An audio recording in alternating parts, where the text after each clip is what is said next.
All right, let's talk about all things H. pylori. So many people are being diagnosed with H. pylori. They're trying to get rid of it. It's not going away. And in this video, I want to cover why that is and what you can do to actually get rid of it for good.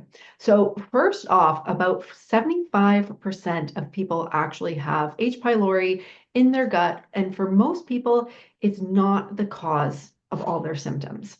So first off, you want to get proper testing, right? If you go and you get a breath test or an antibody test and H. pylori is there, it doesn't necessarily mean that it's the issue and what's causing your symptoms. So for me, when I'm working with clients, I do not test H. pylori off the bat. I don't actually do any pathogen testing in the beginning because you need to work on rebuilding your body first. You need to repair your detox pathways before you ever go to gut work. So check out my video on why you shouldn't jump to gut work first and what you should do right off the bat when you're on your healing journey.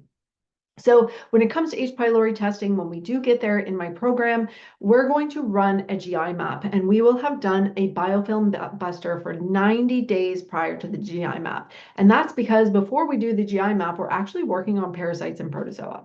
And that protocol requires 90 days to hit all the life cycles. And that biofilm buster is going to stir all sorts of things up, and anything that is still there, when we run that GI map, we're going to catch it.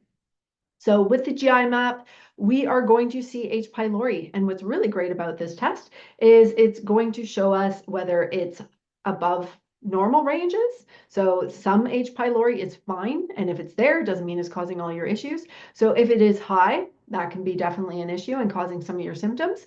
And it also shows virulent factors. So some people have very virulent strains, which are going to be causing a lot of symptoms, and other people, they don't have any virulent strains. So we want to get this test. We don't want to go on the other tests and just blindly treat, because a lot of people end up thinking that, oh my gosh, H. pylori, it's the cause of my acid reflux. It's the cause of this burning and my stomach pain and this gas and this burping. It's got to be H. pylori. And now I have a positive test. And what do doctors do? They throw antibiotics at them.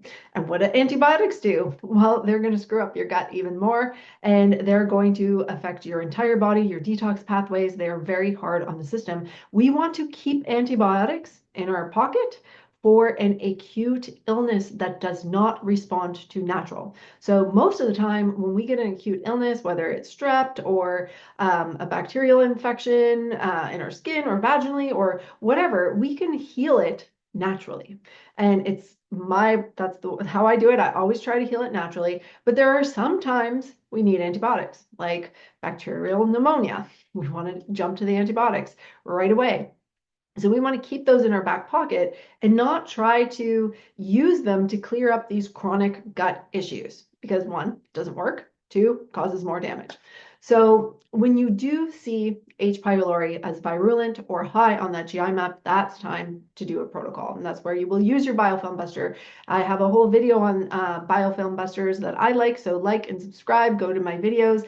And if you scroll down the videos, you will find biofilm and gut testing. And so I go over the ones that I use.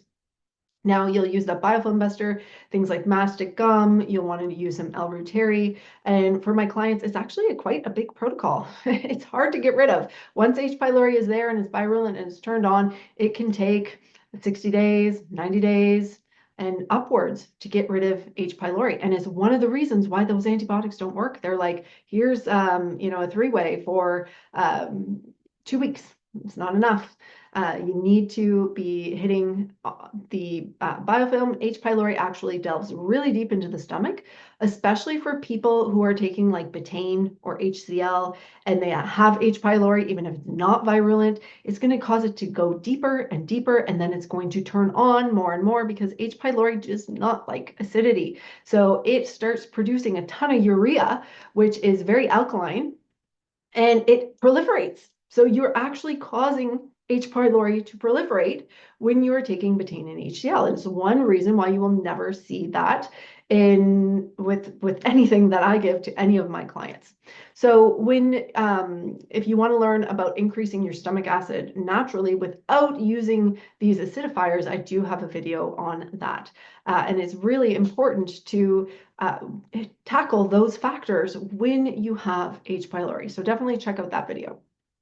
So the other thing that we have to realize is even if H. pylori is virulent, it doesn't mean it's the cause of all your symptoms. And a lot of people, they will get the lab, H. pylori is there, they'll do the antibiotic treatment, they retest, the H. pylori is still there, and they're like convinced that they still have to keep trying to kill H. pylori. And it's not the cause of all your symptoms. And it's why, again, I don't start with the gut. We need to do the upstream work.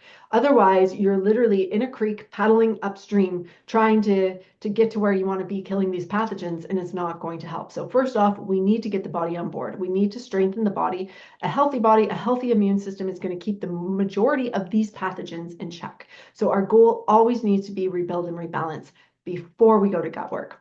Also, we want to look at other things that are going to be causing your symptoms, like your diet. Diet is very important, and I'm not talking about going on crazy keto diets or carnivore diets or any of these crazy diets. We just need to clean things up. We need to reduce the toxins. We need to go to a traditional way of eating, and I have a whole video on that called Why to Avoid Fad Diets. Stay away from them. You want to start listening to your body, tuning into your body. And a lot of people have really poor eating habits and eating hygiene. And what I mean by that is not what you're eating, it's when you're eating, and are you listening to your body's cues as to when you're hungry. So I talk a lot about that again in the stomach acid video, so check that out. The other thing we need to think about is pancreatic insufficiency, bile insufficiency. We have to think about protozoa and SIBO. SIBO is a really big one that a lot of people think they have H. pylori, but they actually have SIBO. And if you have SIBO in the small intestine, so it's good bacteria overgrowing in the small intestine where it's not supposed to be. So this bacteria should be in our large intestine, breaking down plant matter, doing its job because we don't break it down. And when those bacteria go into the small intestine, they start breaking down the plant matter early. They produce gases, which is what they're supposed to do, but then the gases have to travel all the way out of the small intestine. And it's a long way compared to the large intestine where they're supposed to be. So that gas builds up and it produces bloating.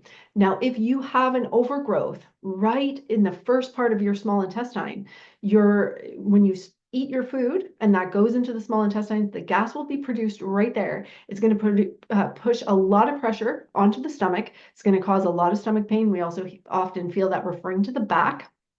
And it can cause a lot of belching and a lot of acid reflux as it's pushing on the stomach. So more often than not, it's not H. pylori causing the symptoms, it's these other factors. And it's why it's so important not to focus on only one thing when you're healing. Don't get stuck on candida. Don't get stuck on just SIBO. Don't get stuck on just H. pylori or just mold. We want to remember that the body functions as a whole. We need to address it as a whole. We need to hit every system in the body, and we need to do things in the right order so that we're working with the body, not against it. We want to get the body strong so it's coming along and helping us versus fighting us every step of the way because we're constantly causing more stress. The body is like a bank account, and our goal when we heal it is to raise our balance. So if you have your bank account, you know how to raise the balance, even though it can be a little tough. We want to stop spending. So we need to stop making the withdrawals on our body, and we need to start making the deposits. Because as your body gets stronger, it's going to come along with us on the journey, and it's going to aid us in every step of the way. But if you jump to gut work first, and you start killing pathogens and your body cannot handle the die-off and it cannot handle the herbs that you're throwing at it, then you're going to end up getting worse and your gut protocols will not be successful. So if you're looking for a practitioner, check out my website, www.sgintegrativehealing.com. You'll find a whole outline of my Heal Yourself program there. And of course, you can find it in my book, Heal Yourself, which is available on Amazon and Audible and Kindle.